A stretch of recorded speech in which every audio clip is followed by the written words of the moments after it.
પોરબંદરના છાયા રોડ પર મનપા દ્વારા દબાણ માટે નોટિસો અપાઈ છે, જેમાં દુકાનદારોને ઓટલાઓ અને લારી કેબિનના ધંધાર્થીઓને તેની લારી અને કેબિન હટાવી લેવા આખરી નોટિસ અપાઈ દેવાય છે, જેના પગલે અનેક દુકાનદારોએ સ્વેચ્છાએ પોતાના ઓટલા તોડી નાખ્યા છે।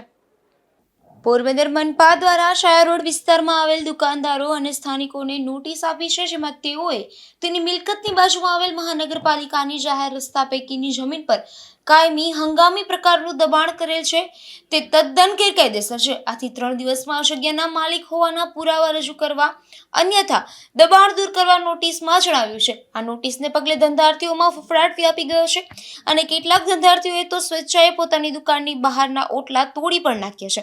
આ મામલે મ્યુનિસિપલ કમિશનરે એવું જણાવ્યું છે કે છાયા રોડ પહોળો કરવાની વિચારણા છે। રોડ પહોળો કરીને ડિવાઈડર મૂકવામાં આવશે। આઇકોનિક રોડ બનાવવો છે, જેથી ફૂટપાથ પરના દબાણ દૂર કરવા નોટિસ આપી છે।